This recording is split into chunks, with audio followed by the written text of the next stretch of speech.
This is the 2020 Mitsubishi Montero Sport, which has recently been given a refresh. Now, are these updates enough to keep it competitive in the PPV segment?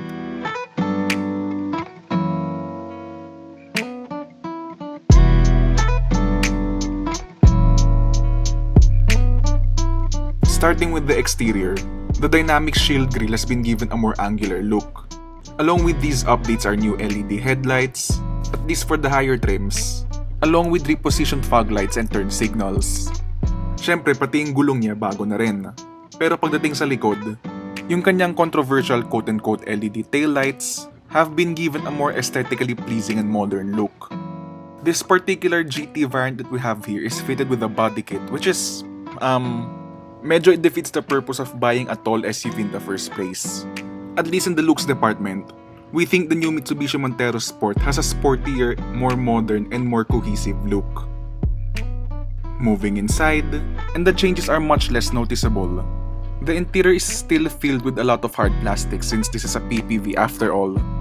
Though Mitsubishi has added a few soft touch plastics in some of the areas such as the door handles and the center console. Mas premium pa rin yung interior ng Ford Everest, and for a more left field choice, even the Sangyong Rexon with its Napa leather interior. Another feature that's been updated is the new 8-inch touchscreen infotainment system. This Mitsubishi OEM infotainment system is a huge upgrade to the previous infotainment system, plus it also gets Apple CarPlay and Android Auto. Exclusive to the GT variants is a new 8-inch digital instrument cluster, which lets you customize the arrangement of the gauges. As for rear seat space, leg and headroom is actually quite good for the class, though because the Montero has the narrowest body in its class, fitting 3 adults at the second row isn't actually a good experience. As expected, the third row is best left for kids, though adults can use it on short journeys. While it's a good thing that the third row seats do fold flat, the entire mechanism is actually too cumbersome kasi it's a 2-stage process. Kailangan mo munang itumble forward yung cushion, tsaka mo lang pwedeng i-fold yung sandalan, though it's much better than the Toyota Fortuner's cumbersome third row seats. As for the trunk space itself, you get 502 liters with the third row seats folded down, which is actually par for the class. Also new for 2020 is a hands-free power liftgate, in which the foot sensors for the hands-free power liftgate have been placed at the sides of the rear bumper for easier access.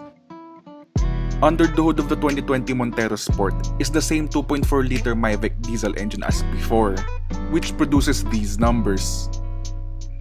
Power then goes to the rear wheels, or on all 4 wheels with the GT 4x4 variant. The base GLX gets a 6-speed manual, while the rest of the lineup gets an 8-speed automatic.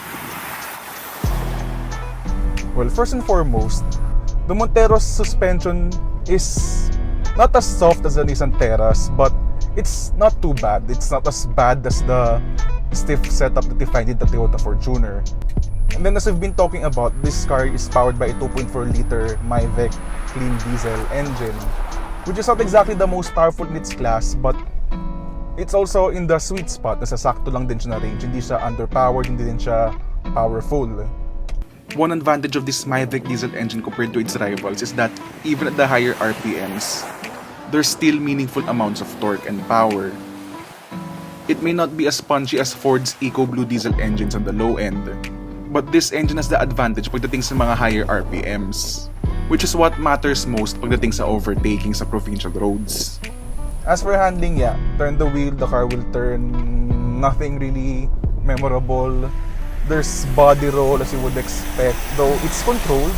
Body movements are controlled. There's less of the pitching, the diving, and the rolling motions. Because this is a pickup-based passenger vehicle, don't expect Mazda CX-5 levels of sporty handling, let alone the comfort of a Honda CR-V or a Subaru Forester. But for what it's worth, yung ride and handling ng Montero Sport is pretty good na rin for the class.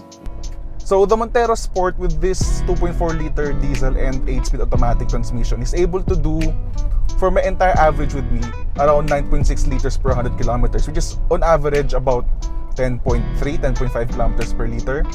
And then also refinement's quite good. So in terms of road noise, it's actually minimal. What you would normally hear as you drive through high speeds and through expressways would be the wind noise. There's a bit of wind noise coming into the cabin, but again, not too bad. Sakto lang. So basically, you're seeing a whole thing with the Montero. It's sakto lang. It's able to do the job pretty well, competently, without any dramas or any major issues. Which is why, for most people, this is a good purchase for everyone who's looking for a body-on-frame rugged SUV.